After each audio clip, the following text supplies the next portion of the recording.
ഇനി നമ്മൾ അടുത്തതായിട്ട് ഹീലിയം നിയോൺ ലേസറിലേക്ക് വരികയാണ്. അപ്പോൾ ഫസ്റ്റ് അതിൻ്റെ കുറച്ച് ക്യാരക്ടറിസ്റ്റിക്സും റൂബി ലേസറിൽ നിന്നുള്ള ഡിഫറൻസും എന്തൊക്കെയാണ് അതിൻ്റെ കാര്യങ്ങൾ നമുക്ക് നോക്കാം. അപ്പോൾ ഫസ്റ്റ് ഓഫ് ഓൾ ഇവിടെ അതിൻ്റെ ക്യാരക്ടറിസ്റ്റിക് വേവ് ലെങ്ത്, അതായത് ഹീലിയം നിയോൺ ലേസർ വഴി പ്രൊഡ്യൂസ് ചെയ്യുന്ന ലൈറ്റിൻ്റെ വേവ് ലെങ്ത് എന്ന് പറയുന്നത് 632.8 നാനോമീറ്റർ ആയിരിക്കും അല്ലേ. ഒരു മോണോക്രോമാറ്റിക് ലൈറ്റാണ്, ഒരു പെർട്ടിക്കുലർ വേവ് ലെങ്ത്തുള്ള മോണോക്രോമാറ്റിക് ലൈറ്റ് 632.8 നാനോമീറ്ററാണ് അവിടുത്തെ ലൈറ്റിൻ്റെ വേവ് ലെങ്ത് എന്ന് പറയുന്നത്. പിന്നെ ഇവിടെ ആക്റ്റീവ് മീഡിയ ആയിട്ട് യൂസ് ചെയ്യുന്നത് ഹീലിയം നിയോൺ ഗ്യാസ് ആണ്. ഓക്കെ, അപ്പോൾ അതെന്ന് പറയുന്നത് ഹീലിയം 10:1 നിയോൺ 1 10:1 റേഷ്യോയിലാണ് ഇവിടെ ഹീലിയം നിയോൺ ഗ്യാസ് നമ്മൾ എടുക്കുന്നത്. അതായത് നിയോണിനെ വെച്ച് നോക്കുമ്പോൾ ഹീലിയത്തിൻ്റെ എമൗണ്ട് കുറച്ചുകൂടെ കൂടുതലാണ് എന്നുള്ള ആ ഒരു കേസാണ് ഇവിടെ നമ്മൾ യൂസ് ചെയ്യുന്നത്. പിന്നെ നമ്മളിവിടെ ഡിസ്ചാർജ് പമ്പിംഗ് ആണ് കൊടുക്കുന്നത്. അതായത് നമ്മൾ മുന്നത്തെ ക്ലാസ്സിൽ പറഞ്ഞ പോലെ ട്യൂബ് ലൈറ്റിൻ്റെ ഒരു ആക്ഷൻ ഞാൻ കഴിഞ്ഞ ക്ലാസ്സിൽ പറഞ്ഞിട്ടുണ്ടായിരുന്നു. അപ്പോൾ ഞാൻ ഇത് പറയുന്ന അതിൻ്റെ കൂടെ നിങ്ങൾ ആ ഒരു ട്യൂബ് ലൈറ്റിൻ്റെ ആക്ഷനും കൂടെ റിമൈൻഡ് ചെയ്യുകയാണെങ്കിൽ കുറച്ചുകൂടി ഈസി ആയിട്ട് നമുക്ക് മനസ്സിലാക്കാം. അപ്പോൾ എനിവേ അവിടെ എന്താ, ട്യൂബ് ലൈറ്റിൽ ഒരു ഒരു ട്യൂബിൻ്റെ ഉള്ളിൽ പെർട്ടിക്കുലർ ഗ്യാസ് അറ്റ് ലോ പ്രഷറിൽ ഫില്ല് ചെയ്യുകയാണ് ചെയ്യുന്നത്. ഇവിടെയും അതുപോലെ ലോ പ്രഷറിൽ 1 to 10 ടോർ എന്ന് പറയുമ്പോൾ ലോ പ്രഷറാണ്. ആ ഒരു പ്രഷർ റേഞ്ചിൽ ഇവിടെ ഫില്ല് ചെയ്യുന്ന ഗ്യാസ് എന്ന് പറയുന്നത് ഹീലിയം നിയോൺ ഗ്യാസ് ആണ്. ഓക്കെ, അപ്പോൾ ഇവിടെ നമ്മൾ ഡിസ്ചാർജ് പമ്പിംഗ് ആണ് യൂസ് ചെയ്തത്. അത് എക്സ്റ്റേണൽ വോൾട്ടേജ് കൊടുക്കുമ്പം അവിടെ പ്രൊഡ്യൂസ് ചെയ്യുന്ന ഇലക്ട്രോൺസ് അതാണ് ഈ ആറ്റത്തിനെ വന്ന് ഹിറ്റ് ചെയ്തിട്ട് അവിടെ എനർജി പ്രൊവൈഡ് ചെയ്യുന്നത്. ഈ ഒരു ആറ്റത്തിന് എനർജി പ്രൊവൈഡ് ചെയ്തത് ഗ്രൗണ്ട് ലെവലിൽ നിന്ന് എക്സൈറ്റഡ് ലെവലിലേക്ക് പോകുന്നത്. അപ്പോൾ ഇവിടെ ഡിസ്ചാർജ് പമ്പിംഗ് ആണ് യൂസ് ചെയ്യുന്നത്. ആൻഡ് ഇവിടെ നിന്ന് വരുന്ന ലേസർ എന്ന് പറയുന്നത് കണ്ടിന്യൂസ് ആണ്. അപ്പോൾ നമ്മൾ റൂബി ലേസറിൻ്റെ കേസിൽ പഠിച്ചൊരു ഡിസഡ്വാൻറ്റേജ് അതാണ് അല്ലേ, പൾസ്ഡ് ഫോമാണ്. പക്ഷേ ഇവിടെ ഹീലിയം നിയോൺ ലേസറിൽ അത് കണ്ടിന്യൂസ് ആണ്. പക്ഷേ റൂബി ലേസർ പോലെ തന്നെ ഇവിടെയും എഫിഷ്യൻസി വളരെ കുറവാണ്, 0.01% എഫിഷ്യൻസി ഉള്ളൂ. അപ്പോൾ അതിനെന്താ റീസൺ എന്നുള്ളത് ഞാൻ പറയാം. ഇവിടെ വെരി ഹൈ ഒപ്റ്റിക്കൽ പ്യൂരിറ്റിയാണ്.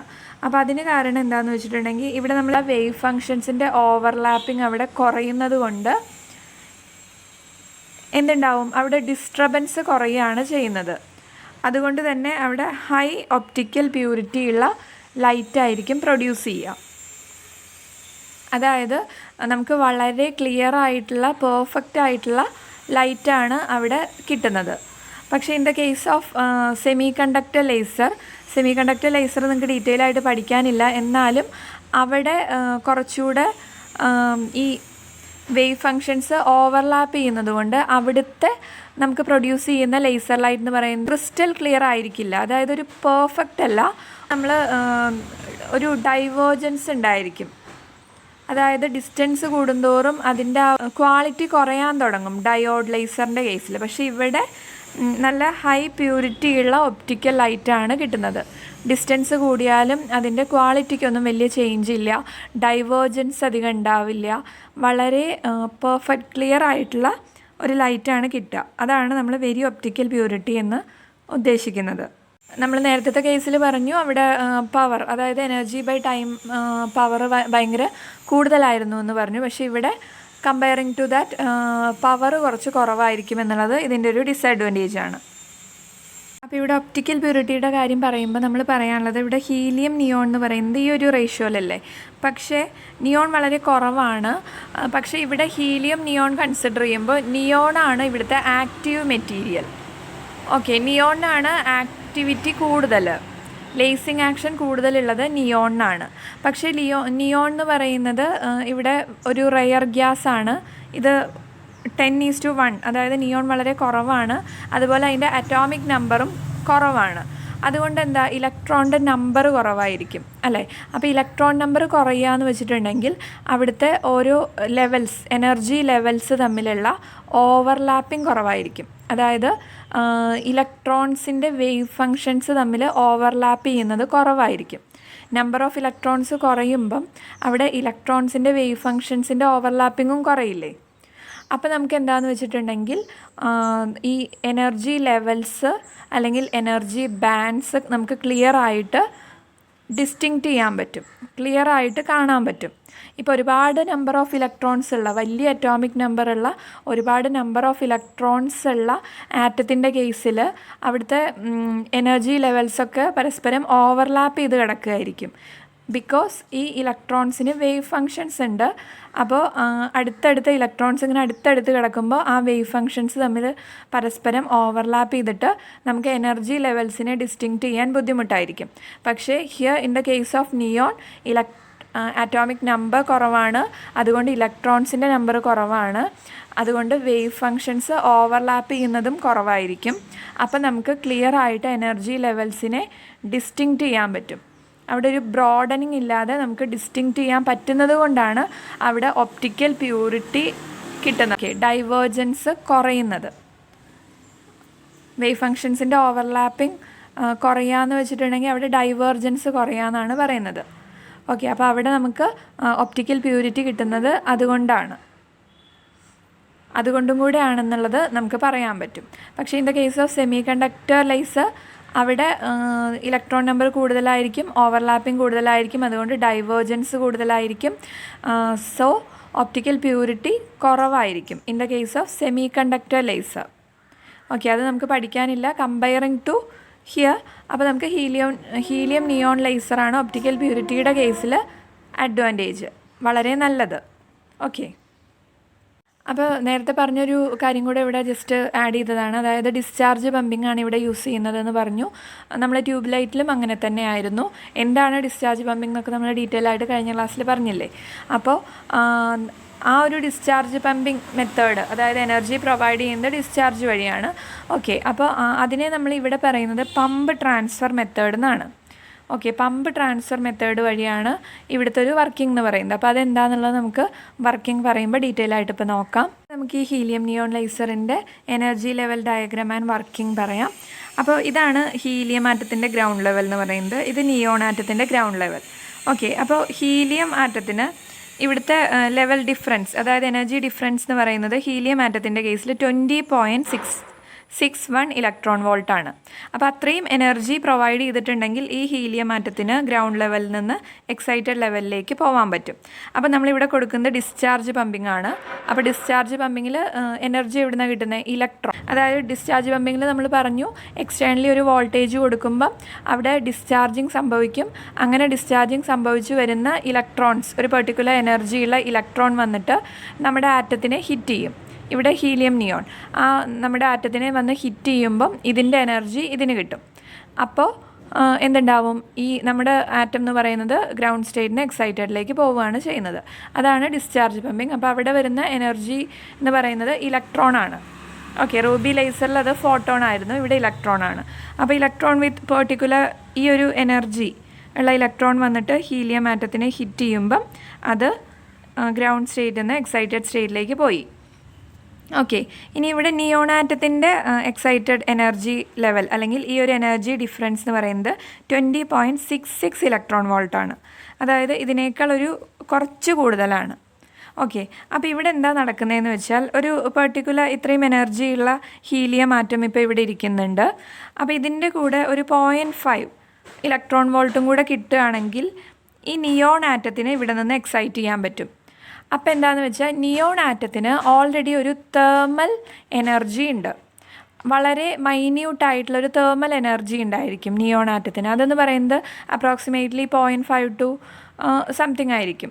ഓക്കെ, അങ്ങനെ ഒരു തേർമൽ എനർജിയും ഈ 20.61 എന്ന് പറഞ്ഞ ഈ ഒരു എനർജിയും കൂടെ കൂട്ടുമ്പം ഈ നിയോണിന് 20.66 അല്ലെങ്കിൽ അതിനേക്കാൾ മുകളിലുള്ള ഒരു എനർജി കിട്ടുകയാണെങ്കിൽ ഈ നിയോൺ ആറ്റത്തിന് ഇവിടെ നിന്ന് ഇങ്ങോട്ട് ട്രാൻസ്ഫർ ചെയ്യാൻ പറ്റും. അപ്പോൾ എന്താ ചെയ്യണമെന്ന് വെച്ചാൽ ഈ ഹീലിയം ആറ്റം അതിൻ്റെ ആ എനർജി നിയോൺ ആറ്റത്തിന് കൊടുക്കുകയാണ് ചെയ്യുന്നത്. അതുകൊണ്ടാണ് ഞാൻ നേരത്തെ പറഞ്ഞ ഇവിടെ പമ്പ് ട്രാൻസ്ഫർ മെത്തേഡാണെന്ന് ഞാൻ പറഞ്ഞു. അതായത് ഇതിവിടെ നിന്ന് പമ്പ് ചെയ്യുന്നു, എന്നിട്ട് അത് ആ എനർജി ട്രാൻസ്ഫർ ചെയ്യുന്നു. അതുകൊണ്ടാണ് പമ്പ് ട്രാൻസ്ഫർ മെത്തേഡ് എന്ന് പറയുന്നത്. അപ്പോൾ ഇവിടുത്തെ ഹീലിയം ആറ്റത്തിൻ്റെ എനർജിയും നിയോണിൻ്റെ തെർമൽ എനർജിയും കൂടെ ആഡ് ചെയ്യുമ്പം ഈ ഒരു പെർട്ടിക്കുലർ എനർജി കിട്ടുകയാണെങ്കിൽ നിയോൺ ആറ്റത്തിന് ഗ്രൗണ്ട് സ്റ്റേറ്റിൽ നിന്ന് എക്സൈറ്റഡ് സ്റ്റേറ്റിലേക്ക് പോകാൻ പറ്റും. ഓക്കെ, അപ്പോൾ ഇവിടെ ഹീലിയം അതിൻ്റെ എനർജി കൊടുത്ത് നിയോണിനെ ഹെൽപ്പ് ചെയ്യുകയാണ് ചെയ്യുന്നത്. ഓക്കെ, അപ്പോൾ അവിടെ എത്തിക്കഴിഞ്ഞിട്ടുണ്ടെങ്കിൽ ഇതെന്ന് പറയുന്നത് മെറ്റാസ്റ്റേബിൾ സ്റ്റേറ്റ് ആണ്. അപ്പോൾ അത് ഒരു ലൈറ്റ് എമിറ്റ് ചെയ്തുകൊണ്ട് 632.8 നാനോമീറ്റർ ഉള്ള ഒരു ലൈറ്റ് എമിറ്റ് ചെയ്തുകൊണ്ട് അത് താഴോട്ട് വരും. ഓക്കെ, അപ്പോൾ ഇവിടെയാണ് ലേസിങ് ആക്ഷൻ നടക്കുന്നത്. മോണോക്രോമാറ്റിക് ലൈറ്റായ ഈ ഒരു പെർട്ടിക്കുലർ വേവ് ലെങ്ത് ഉള്ള ലൈറ്റ് പ്രൊഡ്യൂസ് ചെയ്യുന്നത് ഇവിടെയാണ്. ഓക്കെ, അപ്പോൾ ഇത് വരുന്നത് 18.7 ഇലക്ട്രോൺ വോൾട്ട് എനർജി ഉള്ള ഒരു ലെവലിലേക്കാണ്. അപ്പോൾ ഇവിടുത്തെ ഒരു പ്രോബ്ലം എന്താണെന്ന് വെച്ചിട്ടുണ്ടെങ്കിൽ ഇവിടെ നിന്ന് വീണ്ടും അവിടെ എത്തുന്നത് കുറച്ച് ടൈം കഴിഞ്ഞിട്ടുണ്ടെങ്കിൽ അത് സ്പോണ്ടേനിയസ് എമിഷൻ വഴി ഈ ലെവലിൽ വരും. പിന്നെ അത് റേഡിയേഷൻലെസ് ട്രാൻസിഷൻ വഴി ഗ്രൗണ്ട് സ്റ്റേറ്റിലേക്ക് വരും. പക്ഷെ ആ എനർജി ഒന്നും യൂസ്ഫുൾ ആവുന്നില്ല. ഈ ഒരു പെർട്ടിക്കുലർ എനർജി മാത്രമാണ് ഇവിടെ യൂസ്ഫുൾ ആവുന്നത്. അപ്പോൾ ബാക്കിയുള്ള എനർജി ഒരു വേസ്റ്റ് ആണ് എന്നുള്ള പോലെയാണ്. അതാണ് ഇവിടെ ഒരു എഫിഷ്യൻസി കുറവിനുള്ള ഒരു റീസൺ എന്ന് പറയുന്നത്. അപ്പോൾ ഇവിടുത്തെ മെറ്റാസ്റ്റേബിൾ സ്റ്റേറ്റിൽ ലൈഫ് ടൈം എന്ന് പറയുന്നത് 100 µ സെക്കൻഡും ഇതൊരു നാനോ സെക്കൻഡ് റേഞ്ചിലും ആയിരിക്കും. അപ്പോൾ ഇവിടെ എന്താണ് നടക്കുന്നത്? പോപ്പുലേഷൻ ഇൻവേർഷൻ നടക്കും അല്ലേ? Higher level greater than lower level ആവുമ്പോഴാണ് പോപ്പുലേഷൻ ഇൻവേർഷൻ നടക്കുന്നത്. N2 is greater than N1 എന്നുള്ള കണ്ടീഷനിൽ. അപ്പോൾ ഇവിടെയാണ് പോപ്പുലേഷൻ ഇൻവേർഷൻ നടക്കുന്നത്. ഇവിടെയാണ് ലേസർ പ്രൊഡ്യൂസ് ചെയ്യുന്നത്. അപ്പോൾ ഇതാണ് ഇതിൻ്റെ ഒരു ടോട്ടൽ വർക്കിംഗ്. ഇത്രയും എനർജി ഇവിടെ യൂസ്ഫുൾ അല്ലാത്തത് കൊണ്ട് ഇതിൻ്റെ എഫിഷ്യൻസി എന്ന് പറയുന്നത്, ഈ ഒരു ഹീലിയം നിയോൺ ലേസറിൻ്റെ എഫിഷ്യൻസി എന്ന് പറയുന്നത് കുറവായിരിക്കും. അതുപോലെ തന്നെ ഹീലിയം ആറ്റം നിയോൺ ആറ്റത്തിനെ കമ്പയർ ചെയ്യുമ്പോൾ കൂടുതലായതുകൊണ്ട് ഇത് മുകളിലോട്ട് പോകാനുള്ള പ്രോബബിലിറ്റി കൂടുതലാണ്. അതായത് ഒരുപാട് നമ്പർ ഓഫ് ഹീലിയം ആറ്റംസ് പെട്ടെന്ന് തന്നെ മുകളിലോട്ട് പോയോണ്ടിരിക്കും. ഈ ഒരു പ്രോസസ്സ് ഇങ്ങനെ റിപ്പീറ്റ് ചെയ്തുകൊണ്ടിരിക്കും. അതുപോലെ ഒരു കാര്യം പറയാനുള്ളത്, ഇവിടെ നിന്ന് മുകളിലോട്ട് പോകുന്ന ഹീലിയം ആറ്റത്തിന് തിരിച്ച് ഗ്രൗണ്ട് സ്റ്റേറ്റ് ലെവലിലേക്ക് ജമ്പ് ചെയ്യാനുള്ളൊരു ടെൻഡൻസി ഉണ്ട്. പക്ഷേ ഇവിടെ തൊട്ടടുത്തുള്ള എനർജി ലെവലായതുകൊണ്ട് അതിലേക്ക് പോകാനുള്ള പ്രോബബിലിറ്റി ആയിരിക്കും കൂടുതൽ. ഓക്കെ, താഴോട്ട് വരാനുള്ള ടെൻഡൻസി ഉണ്ടെങ്കിലും കൂടുതൽ പ്രോബബിലിറ്റി എന്ന് പറയുന്നത് തൊട്ടടുത്ത് കിടക്കുന്ന ലെവലിലേക്ക് ജമ്പ് ചെയ്യാനായിരിക്കും. അതുകൊണ്ടാണ് ഇവിടെ ഹീലിയത്തിന് നിയോണിലേക്ക് എനർജി ട്രാൻസ്ഫർ നടക്കുന്നത്. അതുപോലെ ഇവിടെ ഹീലിയം നിയോൺ റേഷ്യോ 10:1 ആയതുകൊണ്ട് തന്നെ 10 ഹീലിയം അയോൺസ് മുകളിൽ പോയിട്ടുണ്ടെങ്കിൽ ഒരു ഹീലിയം ആറ്റത്തിൻ്റെ എനർജിയാണ് നമ്മൾ ഒരു നിയോൺ ആറ്റത്തിന് കൊടുക്കുന്നത്. അപ്പോൾ ബാക്കിയുള്ള 9 ഹീലിയം ആറ്റംസ് വേണമെങ്കിൽ ആ എനർജി ലോസ് ചെയ്തിട്ട് താഴോട്ട് വരാം. പക്ഷെ അതെന്ന് പറയുന്നത് ഒരു നോൺ റേഡിയേറ്റീവ് ട്രാൻസിഷനാണ്. അതായത് അവിടെ ഫോട്ടോണൊന്നും പ്രൊഡ്യൂസ് ചെയ്യുന്നില്ല, ലൈറ്റൊന്നും പ്രൊഡ്യൂസ് ചെയ്യുന്നില്ല. ഇതിങ്ങോട്ട് താഴോട്ട് വന്നാലും അതിൽ ഒരെണ്ണത്തിൻ്റെ എനർജി മാത്രമാണ് നിയോണിന് കൊടുക്കുന്നത്. ഇനി നമ്മൾ ഹീലിയം നിയോൺ ലേസറിൻ്റെ കൺസ്ട്രക്ഷനിലേക്ക് വരികയാണെങ്കിൽ, ഇത് നമ്മുടെ ടെക്സ്റ്റിലെ ഫിഗറിന്ന് ചെറിയൊരു ഡീവിയേഷനിൽ വരച്ചിട്ടുണ്ട് കുറച്ചുകൂടെ മനസ്സിലാക്കാൻ വേണ്ടിയിട്ട്. അതായത് ഇതാണ് നമ്മുടെ ട്യൂബ് എന്ന് പറയുന്നത്. ഇപ്പം നമ്മൾ ട്യൂബ് ലൈറ്റ് പോലെ കൺസിഡർ ചെയ്താലും മതി. അപ്പോൾ ട്യൂബിൻ്റെ ഉള്ളിൽ നമ്മളിവിടെ ലോ പ്രഷറിൽ ഹീലിയം നിയോൺ ഗ്യാസ് ഫില്ല് ചെയ്തേക്കാണ്. അപ്പോൾ ഹീലിയം നിയോൺ ഗ്യാസിൻ്റെ ഒരു പ്രോബ്ലം എന്താണെന്ന് വെച്ചിട്ടുണ്ടെങ്കിൽ, അതൊരു ചെറിയ ഹോള് കിട്ടിയാൽ തന്നെ എസ്കേപ്പ് ചെയ്യാനുള്ള ടെൻഡൻസി വളരെ കൂടുതലാണ്. അപ്പോൾ നമ്മൾ ഇവിടെ രണ്ട് സൈഡും ക്ലോസ് ആയിട്ട് ടൈറ്റ് ചെയ്തേക്കാണ്. അപ്പോൾ ഈ ടൈറ്റ് ചെയ്തേക്കുന്നതെന്ന് പറയുന്നത് ഒരു ബ്രൂസ്റ്റേഴ്സ് ആംഗിൾ നമ്മൾ പഠിച്ചിട്ടുണ്ടായിരിക്കും പോളറൈസേഷനിൽ. അപ്പോൾ ബ്രൂസ്റ്റർ ആംഗിളിലാണ്, ആ ഒരു ആംഗിളിലാണ് ഈ ടൈറ്റ് ചെയ്തേക്കുന്ന ഈ ഒരു പോർഷൻ ചെയ്തേക്കുന്നത്, ഒരു പെർട്ടിക്കുലർ ആംഗിളിൽ. ഓക്കെ, അപ്പോൾ അതെന്തിനാണെന്ന് വെച്ചിട്ടുണ്ടെങ്കിൽ ഇവിടെ ലൈറ്റിന് പോളറൈസേഷൻ ഒരു ഇഫക്റ്റ് കിട്ടാൻ വേണ്ടിയിട്ടാണ്. ലൈറ്റിനൊരു പോളറൈസേഷൻ ഇഫക്റ്റ് കിട്ടുകയാണെങ്കിൽ അവിടെ ഒരുപാട് ആപ്ലിക്കേഷൻസിന് യൂസ് ചെയ്യാൻ പറ്റും. അപ്പോൾ അതുകൊണ്ട് ഈ ഒരു എസ്കേപ്പ് ചെയ്യാതിരിക്കാൻ വേണ്ടി വച്ചേക്കുന്ന ആ ഒരു ക്ലോസ് ചെയ്ത് വെച്ചേക്കുന്ന അതെന്ന് പറയുന്നത് ഒരു ബ്രൂസ്റ്റർ ആംഗിളിലായിരിക്കും. ഓക്കെ, ഇവിടെ ലോ പ്രഷറാണ്. ആൻഡ് ഇവിടെയാണ് നമ്മൾ പോസിറ്റീവ് ആൻഡ് നെഗറ്റീവ് ഇലക്ട്രോഡ് ഡിസ്ചാർജിങ്ങിന് വേണ്ടിയിട്ട് കൊടുത്തേക്കുന്നത്. അപ്പോൾ ഇവിടെ ഒരു വോൾട്ടേജ് വരുമ്പം എന്താ ഉണ്ടാകുന്നത്? വോൾട്ടേജ് വരുമ്പോൾ അവിടെ ഒരു ഡിസ്ചാർജ് ഉണ്ടായിരിക്കും.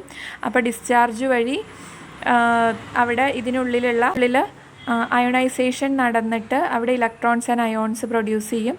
അപ്പോൾ ആ ഇലക്ട്രോൺസ് എന്ന് വെച്ചാൽ ആ ഇലക്ട്രോൺസിന് എനർജി കിട്ടിയിട്ടുണ്ടാവും, ഒരു കൈനറ്റിക് എനർജി കിട്ടിയിട്ടുണ്ടാവും. അപ്പോൾ ആ ഇലക്ട്രോൺസ് പോയിട്ട് ഹീലിയം നിയോണിനെ ഹിറ്റ് ചെയ്തിട്ടാണ് ഈ ഒരു അബ്സോർപ്ഷൻ എമിഷൻ പ്രോസസ്സ് വഴി ലേസർ ആക്ഷൻ നടക്കുന്നത്. ഈ ഒരു പോർഷനെ ബ്രൂസ്റ്റേഴ്സ് ആംഗിളിൽ വെച്ചേക്കുന്ന പോർഷനെ പറയുന്നതാണ് സീലിംഗ്. ആൻഡ് ഇവിടെ നിന്നാണ് നമ്മൾ ലേസർ ഔട്ട്പുട്ട് എടുക്കുന്നത്. ആൻഡ് അതുപോലെ നമ്മൾ ഇവിടെ യൂസ് ചെയ്യുന്നത് ഒരു എക്സ്റ്റേണൽ മിറേഴ്സാണ്. അതെന്ന് പറയുന്നത് ഒരു കോൺകേവ് ഷേപ്പിലാണ് നമ്മൾ, അതായത് ഒരു കർവ് ഷേപ്പിലാണ്, സ്ട്രെയിറ്റ് ആയിട്ടല്ല വെക്കുന്നത്. അതിൻ്റെ റീസൺ എന്ന് പറയുന്നത്, അതായത് ഇതിൽ നിന്ന് പ്രൊഡ്യൂസ് ചെയ്യുന്ന ഇലക്ട്രോൺസിനെയൊക്കെ അതിലേക്ക് തന്നെ കോൺസെൻട്രേറ്റ് ചെയ്യിക്കാൻ വേണ്ടിയിട്ടാണ് ഇവിടെ മിറേഴ്സ്, അത് എക്സ്റ്റേണലാണ് യൂസ് ചെയ്യുന്നത്. കഴിഞ്ഞ കേസിൽ നമ്മൾ ഇൻറ്റേർണൽ റെസൊണേറ്റർ ആയിരുന്നു, ഇതവിടെ എക്സ്റ്റേണൽ റെസൊണേറ്ററാണ്. ഈ പോർഷൻസ് ഇതിനോട് തന്നെ കണക്റ്റഡ് ആണ്. നിങ്ങൾ ഫിഗർ കുറച്ചുകൂടെ നീറ്റായിട്ട് ടെക്സ്റ്റിൽ നോക്കി പഠിക്കുക. പിന്നെ അതുപോലെ ഇവിടെ നിന്നാണ് ഔട്ട്പുട്ട്, അപ്പോൾ അതിനെ എഫക്റ്റ് ചെയ്യാതിരിക്കാൻ വേണ്ടിയിട്ടാണ് നമ്മൾ താഴെ ഇതിൻ്റെ ഇലക്ട്രോഡ്സ് കൊടുക്കുന്നത്. സപ്ലൈ കൊടുക്കാനുള്ള പോസിറ്റീവ് ആൻഡ് നെഗറ്റീവ് ഇലക്ട്രോഡ് എന്ന് പറയുന്നത് താഴെയാണ് കൊടുക്കുന്നത്.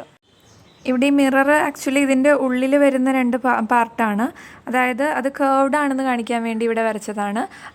അതിനുള്ളിൽ പ്രൊഡ്യൂസ് ചെയ്യുന്ന ഇലക്ട്രോൺസിനെ അങ്ങോട്ട് തന്നെ റിഫ്ലക്റ്റ് ചെയ്യിക്കാൻ വേണ്ടിയിട്ട്. അപ്പോൾ നമുക്ക് കുറച്ചുകൂടെ എഫിഷ്യൻസി കിട്ടും, അതിന് വേണ്ടിയിട്ടാണ്. മാക്സിമം പുറത്തേക്ക് പോവാതെ അവിടെ തന്നെ ആ ഒരു ആക്ഷൻ നടന്ന് കൂടുതൽ എഫിഷ്യൻ്റ് ആവാൻ വേണ്ടിയിട്ടാണ് ഇത് കേർവ്ഡ് ഫോമിൽ നമ്മളുടെ റെസൊണേറ്ററായ മിറർ വെച്ചേക്കുന്നത്. ഇത് 100% റിഫ്ലക്റ്റിംഗ് ആണ്, ഈ മിറർ 90% റിഫ്ലക്റ്റിംഗ് ആണ്. അതെല്ലാം സാധാരണ പോലെ തന്നെ. ഇതിൻ്റെ കൺസ്ട്രക്ഷൻ കുറച്ചുകൂടെ ഈസിയാണ്. നമ്മൾ ട്യൂബ് ലൈറ്റിൻ്റെ കേസ് നമ്മൾ ഡീറ്റെയിൽ ആയിട്ട് കഴിഞ്ഞ ക്ലാസ്സിൽ പറഞ്ഞതും കൂടെ ഒന്ന് മനസ്സിലാക്കുകയാണെങ്കിൽ ഇതിൻ്റെ കൺസ്ട്രക്ഷൻ കുറച്ചുകൂടെ എളുപ്പമാണ്. അപ്പോൾ ഇവിടെ ഡിസ്ചാർജ് വഴി പ്രൊഡ്യൂസ് ചെയ്യുന്ന ഇലക്ട്രോൺസാണ് എനർജി പ്രൊവൈഡ് ചെയ്യുന്നത് ഹീലിയം നിയോണിന് വേണ്ടിയിട്ട്. അപ്പോൾ എനർജി പ്രൊവൈഡ് ചെയ്തിട്ട് അത് എക്സൈറ്റഡ് ലെവലിൽ പോകുന്നു, തിരിച്ച് ഗ്രൗണ്ട് ലെവലിലേക്ക് വരുമ്പോൾ by emitting a radiation of laser with 632.8 nanometre ഉള്ള ലേസർ ബീം ഇവിടെ പ്രൊഡ്യൂസ് ചെയ്യും. അതെന്ന് പറയുന്നത് ഈ ബ്രൂസ്റ്റേഴ്സ് ആംഗിളിൽ സീൽ ചെയ്തതുകൊണ്ട് പോളറൈസ്ഡ് ലൈറ്റ് ആയിരിക്കും. അപ്പോൾ പോളറൈസ്ഡ് ലൈറ്റിന് ഒരുപാട് ആപ്ലിക്കേഷൻ ഉണ്ട് അല്ലേ. കേസിൽ റൂബി ലേസറിൽ ഇത് പൾസ്ഡ് ആയിരുന്നു, ഇവിടെ കണ്ടിന്യൂസ് ലേസർ ഔട്ട്പുട്ടാണ് നമുക്ക് കിട്ടുന്നത്. ബട്ട് ഇവിടെ എഫിഷ്യൻസി കുറവ് തന്നെയാണ്, അത് ഇതിൻ്റെ ഒരു ഡിസഡ്വാൻറ്റേജ് ആണ്. കാരണം നമ്മൾ പറഞ്ഞു അബ്സോർബ് ചെയ്യുന്ന മുഴുവൻ എനർജിയും അവിടെ അത് യൂസ് ചെയ്യുന്നില്ല, ഒരു ചെറിയ പോർഷൻ എനർജി മാത്രമാണ് യൂസ്ഫുൾ ആവുന്നത്, ബാക്കിയുള്ള എനർജി അവിടെ വേസ്റ്റ് ആയി പോവുകയാണ്. അപ്പോൾ അതാണ് അതിൻ്റെ ഒരു എഫിഷ്യൻസി കുറവിനുള്ളൊരു കാരണമെന്ന് പറയുന്നത്. ഈ കൺസ്ട്രക്ഷൻ്റെയൊക്കെ ഫിഗർ നിങ്ങൾ ടെക്സ്റ്റിൽ നോക്കി തന്നെ പഠിക്കുക. കാരണം ഞാൻ കുറച്ചുകൂടെ ഈസി ആയിട്ട് പറയാൻ വേണ്ടിയിട്ടാണ് ഇങ്ങനെ, ജസ്റ്റ് മനസ്സിലാക്കാൻ വേണ്ടിയിട്ടാണ് ഇത്രയും സിമ്പിളാക്കി ഇങ്ങനെ വരച്ചേക്കുന്നത്. അപ്പോൾ നിങ്ങൾക്ക് 2 ലേസറിൻ്റെയും റൂബി ലേസറിൻ്റെയും ഹീലിയം നിയോൺ ലേസറിൻ്റെയും വർക്കിങ്ങും കൺസ്ട്രക്ഷനും അതിൻ്റെ ക്യാരക്ടറിസ്റ്റിക്സൊക്കെ മനസ്സിലായി എന്ന് വിചാരിക്കുന്നു.